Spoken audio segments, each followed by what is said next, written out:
रावण ने अपने महल सोने की ईंटें बना के सोने की गारा से ही वो बनवा रखे थे। इससे ज्यादा धनी तुम हो नहीं सकते थे, सारी उम्र सिर पटक लियो।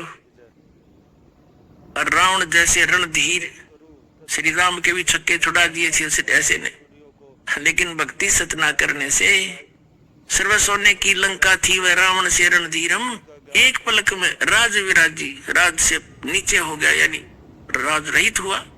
और यम के पड़े जंजीरम, यम के दूत बांध के ले गए उसने।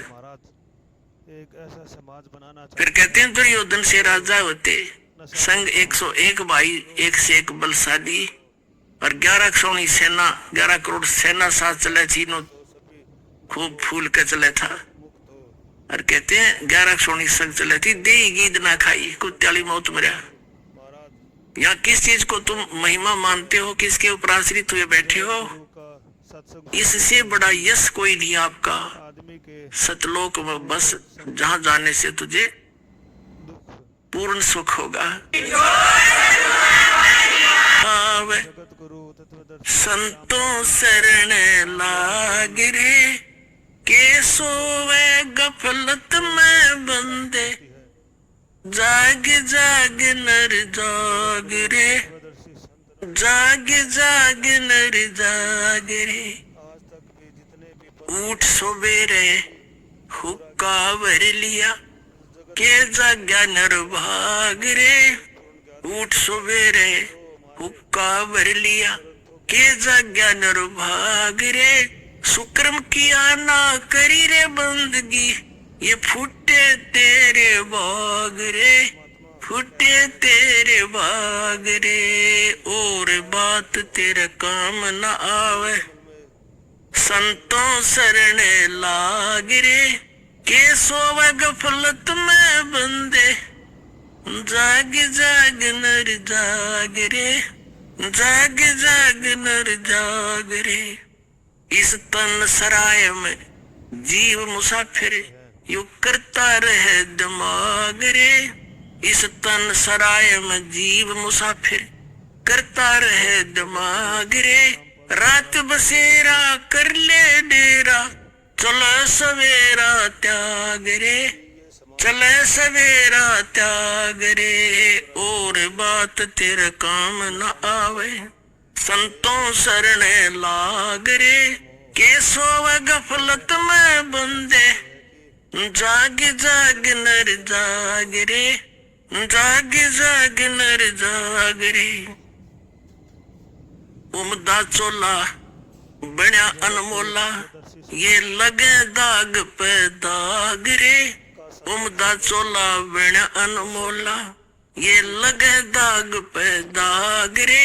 2 दिन की गुजरान जगत में, क्यों जले बिरानी आग रे, क्यों जले बिरानी आग रे। और बात तेरे कैसो वे गफलत में बंदे, जाग जाग नर जाग रे, जाग जाग नर जाग रे। कोबद का चढ़ी चढ़री चित पे, तू होया मनुष्य ते नाग रे। कोबद का चढ़ी चढ़री चित पे, तू होया मनुष्य ते नाग रे। सूझे नहीं सजन सुख सागर, ये बिना प्रेम बैराग रे, बिना प्रेम बैराग रे। और बात तेरे संतों शरण लाग रे, के सोवे गफलत में बंदे, जाग जाग नर जाग रे, जाग जाग नर जाग रे। भाई हर सुमरे सो हंस कवावे, ये कमी क्रोधी कागरे। हर सुमरे सो हंस कवावे, ये कमी क्रोधी कागरे। बहुरा ना भरम में विष के बन में, चल बेगमपुर बाग रे, चल बेगमपुर बाग रे। और बात तेरे सोवे गफलत में बंदे, जाग जाग नर जाग रे, जाग जाग नर जाग रे। भाई सैन सतगुरु की पहचानी, पाया अटल सुहाग रे, शब्द सैन सतगुरु की पछाणी। पाया अटल सुहाग रे, नितानंद महबूब गुमानी। ये परगटे पूर्ण भाग रे, परगटे पूर्ण भाग रे। और बात तेरे काम न आवे, संतों शरण लाग रे। के सोवे गफलत में बंदे, जाग जाग नर जाग रे, जाग जाग नर जाग रे। अब क्या बताते हैं कि तू अज्ञान अंधेरे में और इस मोह ममता की नींद में सोया पड़ा है जीव, जाग ले। और जागेगा कहाँ? संतों की शरण में जाकर ही आपको ज्ञान होगा। और पुण्यात्माओं, पूरे विश्व में संत ये दास है, पूरे विश्व में।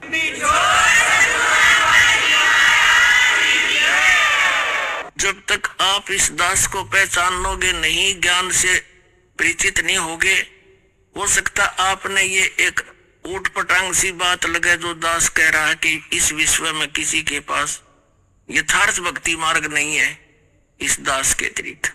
लेकिन जब आपको ज्ञान होगा, आपकी आंखों से आंसू नहीं सूखेंगे। ये जीवन है, कैसा नरक भोग रहा प्राणी, कबीर परमात्मा का है। और बाकी संत अपनी छाप उस पर ला लेते, कोई बात नहीं। हमने इस ज्ञान को समझना, वो क्या कहना चाहते हैं। एक तो आप सोकर उठते हो, जागे, उस नींद से जागे। एक जागना है कि तुम करने क्या आए थे, कर क्या रहे हो इस तत्व ज्ञान की रोशनी में, इससे जागे हो, ये जागना है। और एक वो जागना है, जैसे एक व्यक्ति उठा सूता देखा हमने, क्योंकि गांव में दास का जन्म हुआ, वहां से खूब परिचित है। हमारे माता पिता कुल के लोग सबसे पहले उठते ही, हमारे चाचे ताऊ जितने मैन सबसे पहले उठते, कुरला बेसिक मुश्किल से करा करते, जब चलम उठा रोका भरते और गुरुड़ गुरुड़ गुरुड़ आध घंटे धूम में गेल खसम खसा। अब क्या बताते हैं परमात्मा के, तू जाग गया, उठ दे, हुक्का भर लिया, फिर के जाग गया निर्भाग रे, ना कोई सुकर्म करा, ना भगवान को याद किया है, और फुटे तेरे भाग रे। फिर दूसरा जागना ये है कि स्तन सरा में जीव मुसाफिर करता रहे दिमाग रे, रात बसेरा कर ले डेरा, चले सवेरा त्याग रे। सब अपनी अपनी अटकल लगाई, सोचे जा सारा दिन नू करूंगा शुक्र दूंगा, क्योंकि ये तो मुसाफिर है। और तन एक धर्मशाला है इसकी, और जब इसका निर्धारित समय खत्म होगा, पूंजी समाप्त होती, कोई ना रहने दे धर्मशाला। एक भक्त बता रहा था कि मेरी मम्मी 5 कन्या थी उसके, और 3 लड़कियों का ब्याह इकट्ठा कर रखा, और बात नौत का आई थी, रोहतक के बस स्टैंड पे खड़ी दूसरी बस के इंतजार में। अब जिसकी 3 कन्याओं का ब्याह हो, उसकी समस्या कितनी सामने होती है, नो लाऊंगी, फलाना लाऊंगी, उस पर नो करवाना है, ऐसे करना। वह बैठी खड़ी खड़ी सारे विचार कर रही थी। एक दूसरी बस आई, उसको ड्राइवर लगा हुआ था बस स्टैंड के ऊपर,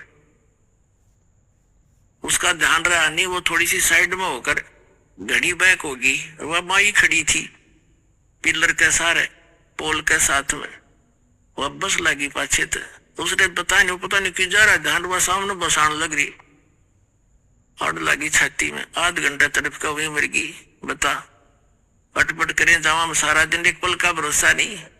तो परमात्मा कहते हैं, इस तन सरा में जीव मुसाफिर, अरे करता रहे दिमाग रे, रात बसेरा कर ले डेरा, तू चले सवेरा त्याग रे। फिर क्या बताते हैं, उमदा चोला बना अनमोला, लगे दाग पे दाग रे, या 2 दिन की गुजरान जगत में क्यों जले बिरानी आ गई। हम अपने बच्चों को सुखी करने के लिए ना जाने सारा दिन के झूठ कपट चोरी ठगी मिलावट हेरा फेरी है, और मिलना उनको हुई है जो उनके भाग्य में है। हम उनको ऐसा अन्न खिला के उनको विष और दे देते हैं, वह बिरानी आग जले। एक व्यक्ति बता रहा था कि मेरे से बहुत भारी गलतियां हुई और उसका फल भी मुझे तुरंत ही मिल गया। एक लौता पुत्र था, और उसको सुखी बनाने के लिए, धनी बनाने के लिए मैंने पता नहीं के उठपटांग काम करे। वो लड़का बीमार हो गया, 2.5-3 लाख रुपए कमाए होंगे मैंने 5-10 वर्ष में, जब बहुत कीमत होती थी पैसे की। और वो लड़का बीमार हो गया, पहले तो इधर उधर दिखाया, झाड़े फूकों वालों को, लोकल डॉक्टरों को, 1 साल 6 महीने तो उसको ऐसे रखा, लाखों रुपये लग गए। फिर बता दिया उसकी दोनों किडनी, गुर्दे फेल हो गए। ऑल इंडिया इंस्टीट्यूट दिल्ली में ले गए, कोई रिश्तेदार से गुर्दा प्राप्त किया, लड़का स्वस्थ हो गया, एक गुर्दा लगा दिया। 6 महीने के बाद उसका विवाह रखा हुआ था और विवाह की तैयारी हो रही थी। वो कि बस में बैठा जावा था, दुर्घटना होगी, वही मृत्यु को प्राप्त हो गया। अब जिस पुत्र को हम सुखी बनाना चाहते थे वो लड़का रहा ना, और जिस आग में हम जड़े वो कर्म न्यों के न्यों रह गए। वो कर्म अभी शेष है जिस 2 नंबर से धन कमाया था। परमात्मा कहते हैं उम्दा चोला बना अनमोला, लगे दाग पे दाग रे, ये पापों के दाग लगा लिए और 2 दिन की गुजरान जगत में क्यों जले बिरानी आग रे। भगवान पर भरोसा रखेंगे, बच्चे भी सुखी, टाइम पर सब कुछ उपलब्ध कराओगा मालिक। इस समर्थ की शरण माने के बाद सारी छोड़ दे के पाने के लिए फिर हमने कैसा समर्पण करना पड़ेगा। जब ये ज्ञान समझ में आ जाता है तो क्या बताते हैं, फिर वो प्राणी परमात्मा से ऐसे जुड़ जाता है, कुर्बानी कर देता है अपने जीवन की, तो तभी परमात्मा की प्राप्ति होती है। क्या बताते हैं, लागी का मार्गे और है लग चोट काल जा करके, लागी का मार्गे और है लग चोट काल जा करके, लग चोट काल जा करके, लग चोट काल जा करके, लागी का मार्गे और है लग चोट काल जा करके। जब पुण्यात्माओं को ये ज्ञान हो जाता है कि मनुष्य जीवन इसे हमने करना क्या चाहिए था और कर क्या रहे, कहते फिर उसके जो खटक लगती है हृदय में, उसके सारे विचार आव भाव और संसार से वो विरक्त हो जाता है, उसको वैराग्य हो जाता है। अब क्या बताना चाहते हैं कि जैसे एक किसी भगत का बनाया हुआ एक ये शब्द है, इसको सुनाते हैं, थोड़ा निष्कर्ष निकालेंगे। इसमें क्या बताया है कि किन किन महापुरुषों को ये ज्ञान हुआ, उन्होंने घर भी त्याग दिए परमात्मा प्राप्ति के लिए, और हम काम नहीं छोड़ सकते 2 घंटे का वक्त ऐसे अनमोल काम के लिए। तो क्या बताते हैं, जिनके यह खटक लगेगी हृदय में, कबीर साहब कहते हैं आपकी ऐसी स्थिति हो जाएगी कि कबीर वैद बुलाइया और पकड़ के देखी बां, और वैद न वेदन जान ही मेरे कर कलेजे वहां। कहते ना जाने काल की कर डारे, किसी भी डल जा पासावे, और जिनाते सरते मौत खुड़क दी उन्होंने केड़ा हासावे। जो नानक साहब जी कहते हैं, यही पर कबीर साहब कहते हैं कि उसकी स्थिति ऐसी हो जाएगी, कहाँ बैठा हूं ऐसे गंदे लोग में, और क्या मैं खुश हो रहा हूं, एक पल का भरोसा नहीं। तब कबीर साहब कहते हैं ऐसी स्थिति आ गई भगत की, अपने ऊपर ही बताते हैं परमात्मा डालकर हमें सतर्क करते हैं कि जब तुझे भगवान की सही लो लाग जाएगी लगन, फिर ये स्थिति होगी, ना खाने में रुचि रहे, ना गाने बजाने और नाचने में रुचि रहे, संसार के सब बकवास दिखाई देंगी, जो नाचने गाने दारू गुटी लाले सिनेमा देख फलान कर। तो कबीर साहब कहते हैं जब भक्त ऐसी स्थिति मांगे, घर वालों ने सोचा तो बीमार हो गया, रोगी हो गया, वैद बुलाया, परमात्मा कबीर भगवान की, अल्लाह अकबर की, उस महान परमेश्वर की आपके ऊपर असीम रजा है, और आप युगों युगों के बहुत पुण्यकर्मी प्राणी हो, जो ऐसे भाग दौड़ के जीवन से समय निकाल कर या परमात्मा के दरबार में पहुंच पाते हो। उस परमात्मा की रजा बिना आप यहाँ नहीं आ सकते, आप ये ज्ञान भी नहीं सुन सकते, आप तक ये पहुंच भी नहीं सकता। इस ज्ञान को आप तक पहुंचाने के लिए परमात्मा ने 600 वर्ष पहले प्रयत्न किए, और उन दुष्ट लोगों ने, स्वार्थी नकली गुरुओं ने अपनी रोजी रोटी को उत्तम मानते हुए, प्रथम मानकर, अपने स्वार्थ को प्रधान मानते हुए कबीर भगवान उस धानक रूप जुलाहे को बहुत परेशान किया और यथार्थ ज्ञान को हमारे तक, आप तक नहीं पहुंचने दिया। उस परमेश्वर ने वो अमर ज्ञान अपनी वाणी में, सच्चिदानंद घन ब्रह्म की वाणी में, कबीर वाणी में लिपिबद्ध करवा दिया अपनी प्यारी आत्मा धर्मदास जी द्वारा। अब उस ज्ञान को, परमात्मा के उस विधान को, जो 600 वर्ष पहले परमेश्वर अपने द्वारा रची हुई सृष्टि की जानकारी, और हम कौन हैं, कहां से आए हैं, यहाँ क्यों दुखी हो रहे हैं, जन्म और मृत्यु का कारण क्या है, ये सब कुछ उसमें बताना चाहते थे। लेकिन इन नकली धर्म गुरुओं ने, इन दुष्ट लोगों ने हमारे तक ये पहुंचने नहीं दिया, परमात्मा का घोर विरोध करा दिया। उनको काटने, मारने, बुरी तरह परेशान करने पर ही लगे रहे, जनता को भ्रमित करते रहे। उस परमेश्वर ने कहा था कि जब 5500 वर्ष कलयुग बीत जाएगा, उस समय सभी अपनी प्यारी आत्माओं को शिक्षित करूंगा, पूरे मानव समाज को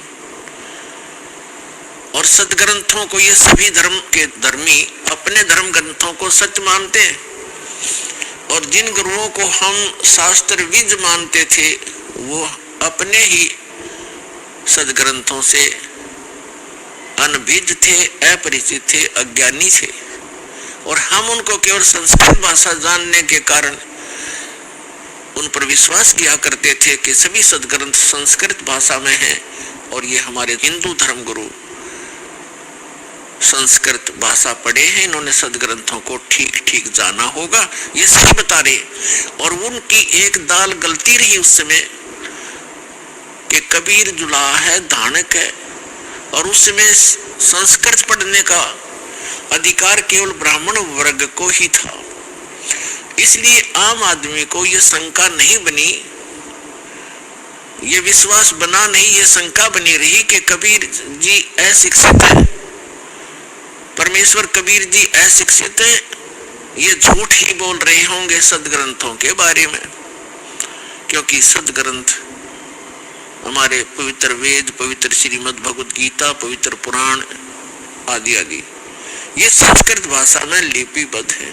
तो परमात्मा ने ये समय निर्धारित किया था, अपनी प्यारी आत्मा धर्मदास जी से बताया था, और धर्मदास जी ने जब पूछा, परमात्मा आज तो बहुत ही धार्मिक व्यक्ति है, इनके अंदर धार्मिकता है, बुराइयों की भी त्रुटि है, यानी कमी है, पर बुराइयां भी कम है, न्यून है, और 5500 वर्ष जब कलयुग बीतेगा, यानी आज से लगभग 600 वर्ष पश्चात, तो और आप बताते हो कलयुग में मानव की वृत्ति बहुत गिर जाएगी, इनके विचार मलिन हो जाएंगे, चरित्र ठीक रहे नहीं, अविश्वासी कृत घनी बन जाएंगे, तो तब कैसे समझाओगे मेरे मालिक। तब परमेश्वर ने कहा था कि उस समय सबसे पहले मैं इनको शिक्षित करवाऊंगा। परमात्मा कबीर जी कहते हैं, ये सब खेल हमारे किए, हमसे मिले सो निश्चय जिए, और फिर जब ये शिक्षित हो जाएंगे तब अपना दास भेजूंगा। तब तो कहा था मैं स्वयं जाऊंगा और उन सदग्रंथों के गूढ़ रहस्यों को जन साधारण को बताऊंगा, लेकिन स्वयं नहीं आए तो दास भेज दिया पुण्यात्माओं उस परम पिता ने। आज आप देख रहे हो ये इलेक्ट्रॉनिक सिस्टम, इलेक्ट्रॉनिक उपकरण, इंटरनेट सिस्टम, ईमेल, प्रोजेक्टर, ये सीडी, डीवीडी, पेन ड्राइव, जो भी ये टेक्निक परमात्मा ने ये जो भी टेक्निक है उस परम पिता कबीर भगवान की दी हुई है मानव को।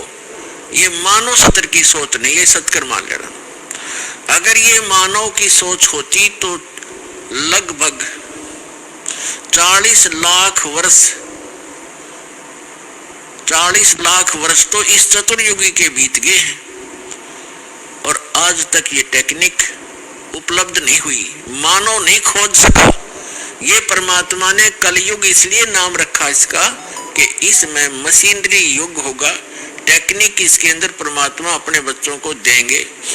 और उसका मूल उद्देश्य ये है कि इस तत्व ज्ञान को जो 600 वर्ष पहले परमात्मा कबीर जी बताना चाहते थे, आज घर बैठे अपने बच्चों को इन टीवी के माध्यम से, इंटरनेट के माध्यम से, ये जो यूट्यूब आदि बन गए हैं, इनके माध्यम से घर बैठे ये अमृत ज्ञान बताऊंगा और तब ये समझ जाएंगे और मेरे पास आ जाएंगे, अपना कल्याण करवा लेंगे। तो ये सारा कुछ जो उपकरण बनवाए हैं परमात्मा ने, ये इसलिए दिए हैं, उस परमात्मा गॉड गिवन ये माइंड है, जीव का अपना सतर की सोच नहीं है, ना ये बना सकता है। और जैसे अभी इस दास का जन्म हुआ किसान परिवार में, 50 वर्ष पहले जब हम 10-12 वर्ष के थे, हमारे यहाँ जो गेहूं की कनक को निकालते थे उसमें से भूसा अलग और कणक अलग करने के लिए एक 50 मन गेहूं के लिए 1 महीना लगता था। उसके ऊपर बैल घुमाते रहते थे, एक छड़ा बांध के पीछे बैलों के उसको घुमाते रहते थे। कम से कम 1 महीने में जाकर 20 दिन में जाकर के वो बारीक होता था, तब उसको बरसा बरस गेहूं अलग और भूसा अलग करते थे। ऐसी टेक्निक थी उस समय। और उससे पहले तो और हमारे समय में तो ऐसे घुमाने वाली चारा काटने की मशीन हाथ से घुमाने वाली लग गई थी, जिसने गंडासा कहते हैं। और उससे पहले हमने देखे हमारे दादाजी हाथ से ऐसे काटा करते थे, ऐसे। और पीछे जाओगे तो क्या होगा? तो कहने का भाव ये है कि जो आज टेक्निक प्राप्त है ये गॉड कबीर गिवन है, ताकि आप अपने सब ग्रंथों को इन प्रोजेक्टर और डीवीडी के माध्यम से रूबरू देख सकें, आंखों देख सकें, फिर मिला सकें अपने आपके घर उपलब्ध होती हैं ये सभी सदग्रंथ। और दया करी परमात्मा ने के अनुवादित करवा दिया उन्हीं के द्वारा जिनको ज्ञान नहीं था। अनुवाद उनको भाषा आती थी, जैसा भी उन्होंने अनुवाद, जहां उनकी बुद्धि काम करना बंद कर दी वहां तो गलत कर दिया,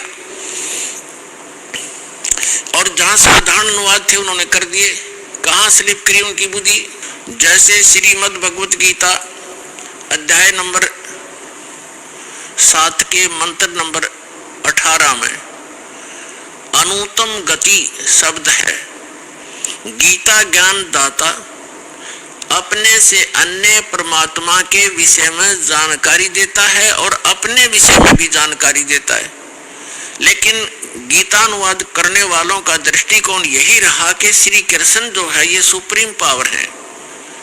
श्री कृष्ण इज विष्णु, ये विष्णु जी को सुप्रीम पावर मानकर ये मानते रहे कि श्रीमद् भगवत गीता का ज्ञान श्री विष्णु जी ने दिया है श्री कृष्ण रूप में। श्री कृष्ण भी विष्णु ही थे, ये खुद मानते हैं हमारे धर्मगुरु। तो इन्होंने श्रीमद् भगवत गीता को ठीक से ना समझकर, क्योंकि उनको सृष्टि रचना का ज्ञान नहीं था, जिस कारण से उन्होंने श्री कृष्ण को ही मूल परमात्मा मान लिया।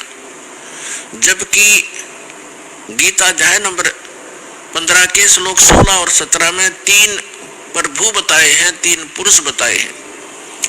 एक सरपुरुष है ब्रह्म, जिसको सर्वब्रह्म भी कहा जाता है। सर्वब्रह्म ये केवल 21 ब्रह्मांड का स्वामी है। और दूसरा अक्षर पुरुष, इसको अक्षर ब्रह्म भी कहते हैं, इसको पर ब्रह्म भी कहते हैं। ये 7 संख ब्रह्मांड का स्वामी है, प्रभु है, पुरुष है, मालिक है। पुरुष को परमात्मा को श्रीमद् भगवत गीता अध्याय नंबर 15 के श्लोक नंबर 16 में कहा कि 2 पुरुष हैं इस संसार में, पृथ्वी वाले लोकों में। और ये भी नाशवान, और इनके अंतर्गत जितने प्राणी हैं वो भी नाशवान है। जीव आत्मा किसी की नहीं मरती, वो तो पशु पक्षी की भी नहीं मरती। श्रीमद् भगवद गीता अध्याय नंबर 15 के श्लोक नंबर 17 में तुरंत कहा है, उत्तम पुरुष तु अन्य, पुरुष माने परमात्मा, प्रभु, स्वामी। उत्तम पुरुष यानी पुरुषोत्तम, पुरुषोत्तम तो इन दोनों से कोई भिन्न है। सरपुरुष और अक्षर पुरुष दो 16वें श्लोक में बताए, इनसे कोई भिन्न है, वो वास्तव में परमात्मा कहा जाता है। उत्तम पुरुष तु अन्य परमात्मा इति उदाहरत, यह लोक तरम आविश्य परमात्मा इति उदाहरत, यह लोक तरम आविश्य विभर्ति अवय ईश्वर है। उत्तम पुरुष यानी पुरुषोत्तम श्रेष्ठ भगवान सही परमात्मा तो इन दोनों से कोई और है, अन्य है, और वही परमात्मा कहलाता है, वो परमात्मा कहा जाता है। और वही तीनों लोकों में प्रवेश करके सबका धारण पोषण करता है। श्रीमद् भगवद गीता अध्याय 15 के श्लोक नंबर 1 से लेकर 3 में एक विशेष विवेचन है, विवेश विवरण है कि उल्टा लटका हुआ यह संसार रूपी वृक्ष है। उल्टा लटका हुआ संसार रूपी वृक्ष जानो, जिसके ऊपर को जड़ तो समझो मूल मालिक है, वो उत्तम पुरुष है। तो अन्य जो है वो तो है जड़ मूल, और उसके बाद वो जमीन से बाहर दिखाई देता है, वो सारा पेड़ होता है। उसके फिर विभाग बताए हैं। अक्षर पुरुष जो तना है वो अक्षर पुरुष है, और उससे कोई मोटी डार निकलती है वो सरपुरुष समझो। और उस सरपुरुष के आगे जो 3 शाखा है, रजगुण ब्रह्मा, सतगुण विष्णु, तमगुण शिव जी, वो आगे शाखा है, वो देव है। ये तीनों ब्रह्मा विष्णु महेश है। और 5 रूप संसार, उस परमेश्वर ने श्रीमद् भगवद गीता अध्याय नंबर 15 के श्लोक नंबर 1 में बताया है कि ऊपर उसी का विवरण अपनी सिंपल लैंग्वेज में सच्चिदानंद घन ब्रह्म की वाणी में कहा कि अक्षर पुरुष एक पेड़ है और सरपुरुष वाकी डार। सरपुरुष कहते हैं ज्योति निरंजन काल को, और इस काल के 3 पुत्र हैं, रजगुण ब्रह्मा, सतगुण विष्णु, तमगुण शिव जी। इस सरपुरुष के पुत्र हैं 3, ब्रह्मा विष्णु महेश। अक्षर पुरुष एक पेड़ है, सरपुरुष वाकी डार, और तीनों देवा शाखा है, ये 5 रूप संसार। तो इस पूरे प्रकरण में ब्रह्मा विष्णु महेश की क्या स्थिति है, ये इस ब्रह्म के पुत्र हैं, और ब्रह्मा विष्णु महेश की माता दुर्गा है, अष्टंगी देवी। तो विष्णु जी कौन है? विष्णु जी एक ब्रह्मांड में एक विभाग के विभागीय मंत्री हैं, सतोगुण विभाग के, और ये 3 भाई हैं, तीनों का अलग अलग विभाग है। रजोगुण विभाग के मंत्री मालिक प्रभु स्वामी ब्रह्मा जी, और सतोगुण विभाग के स्वामी श्री विष्णु जी, और तमोगुण विभाग के स्वामी प्रभु श्री शंकर जी। ये एक ब्रह्मांड में केवल एक विभागीय मंत्री हैं, और इनका पिता जो ब्रह्म है सरपुरुष, वो एक ब्रह्मांड के अंदर मुख्य मंत्री का रोल करता है। ऐसे 21 ब्रह्मांड हैं सरपुरुष के, जिसको ज्योत स्वरूपी निरंजन काल भी कहा जाता है, जिसके लोक में हम रह रहे हैं। और फिर है अक्षर पुरुष। अक्षर पुरुष के 7 शंख, नील पद्म शंख, 7 शंख ब्रह्मांड है। और फिर तीसरा रहा वो परम अक्षर पुरुष, उत्तम पुरुष तु अन्य, वो ओवरऑल कंट्रोलर है। असंख्य ब्रह्मांड इंक्लूडिंग सरपुरुष एंड अक्षर पुरुष, इन सब के ऊपर और इसके इनके अतिरिक्त जितने भी ब्रह्मांड हैं, पूरा विश्व है, पूरा संसार। कबीर परमात्मा जो हमें ज्ञान देते थे, और जो ज्ञान वो संस्कृत भाषा के जानने वाले गुरु बताते थे, ऋषि बताते थे, वो कबीर जी के विपरीत था। कबीर जी का ज्ञान उनके विपरीत था और शास्त्रों के अनुकूल था। अब वो शास्त्रों के ज्ञाता माने जाने वाले ऋषि और ब्राह्मण वो सदग्रंथों को समझ नहीं रहे थे, जिस कारण से उन्होंने एक पॉइंट सभी के हृदय में जचा दिया कि कबीर अशिक्षित है, ये अक्षर ज्ञान नहीं है इसको, इसलिए ये जो ज्ञान कह रहा है ये वेदों और गीता के विरुद्ध बोल रहा है। तो इस बात का दाव उन नकली गुरुओं संतों का लगा रहा कि भाई सचमुच कबीर जी तो अशिक्षित है, अक्षर ज्ञान नहीं, और ये जो संस्कृत भाषा बोलता है ये वेदों और पुराणों का जानकार है, क्योंकि वो सभी शास्त्र संस्कृत भाषा में लिपिबद्ध थे। जिस कारण से हम अपने भगवान को भगवान नहीं मान सके, क्योंकि हम वेदों और गीता को नहीं समझ सके। आज वेदों और गीता जी ने सिद्ध कर दिया कि कबीर भगवान है, और जिनको हम भगवान मानते थे वो नासवान है। अब आगे क्या बताते हैं, गुरुजी के सामने किस प्रकार अधीन रहे। गरीबदास जी परमात्मा भी कहते हैं, गरीबदास जी भी कहते हैं अपने भगवान कबीर जी की के द्वारा प्राप्त ज्ञान को, गुरुद्रोही की पैड़ पर जय पग आवे वीर, 84 निश्चय पड़े सतगुरु कहे कबीर। जो गुरु जी का विरोधी हो जाता है, गुरुद्रोही बन जाता है, जो नाम त्याग जाता है, फिर अपने ढंग से बकवाद करता है, गुरु जी की निंदा करता है, वो गुरुद्रोही कहलाता है। और उसका फिर आपने संग नहीं करना, उसके साथ बात भी नहीं करनी चाहिए। तो उसके विषय बताते हैं, गुरुद्रोही की पैड़ पे जय पग आवे वीर, यानी उसके कदम में कदम नहीं मिलावे, पैड़ पे पैड़ रखना, उसका सहयोग संग नहीं करे, उसकी बातों की हाँ में हाँ नहीं मिलावे। तो कहते हैं गुरुद्रोही की पैड़ पे जय पग आवे वीर, 84 निश्चय पड़े सतगुरु कहे कबीर।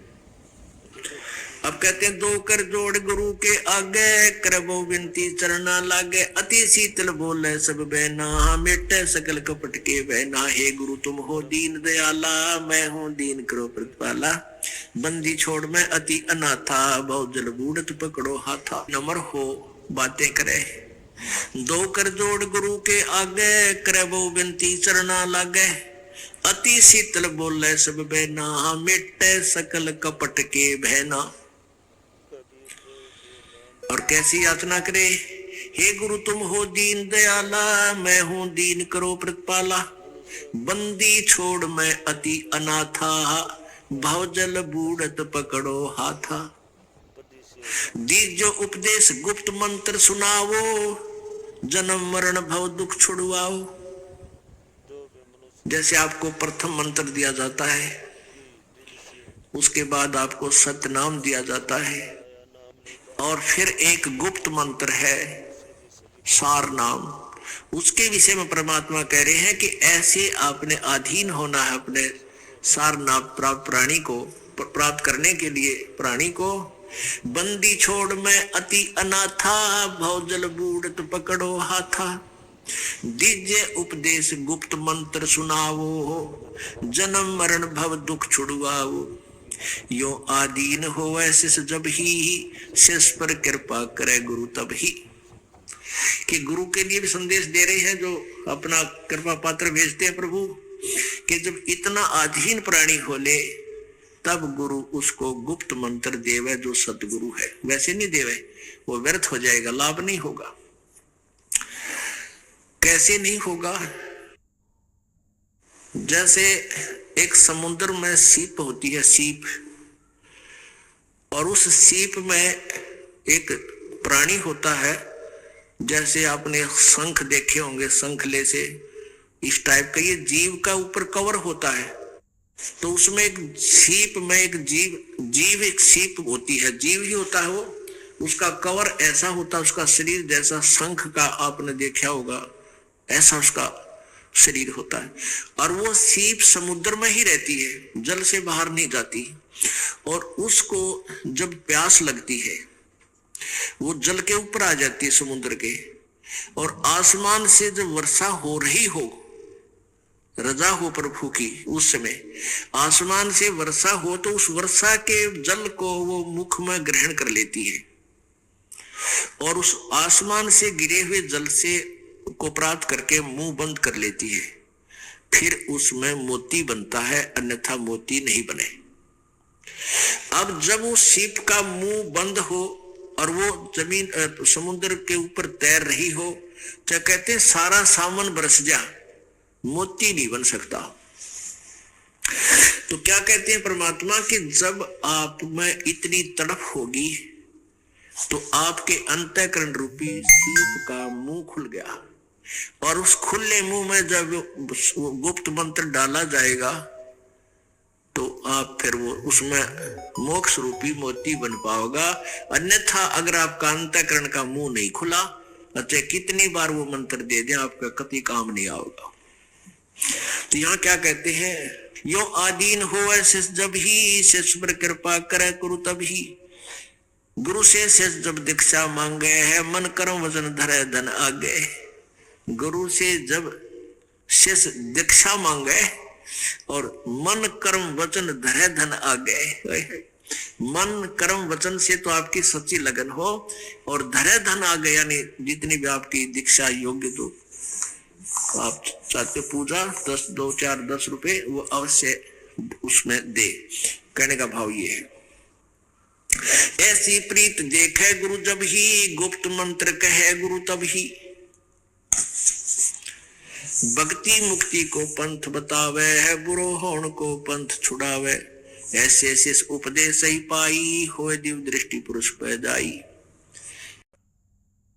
तो फिर उस पुण्यात्मा की दिव्य दृष्टि प्राप्त होगी और परमात्मा के पास पहुंच जाएगा। कलयुग में परमपिता परमात्मा कबीर देव नाम से प्रकट हुए थे। जगत गुरु संत रामपाल जी महाराज की जय। इस वीडियो को लाइक पर लाइक और सब्सक्राइब पर सब्सक्राइब करें, जिससे जगत गुरु का ज्ञान पूरे विश्व में फैल सके।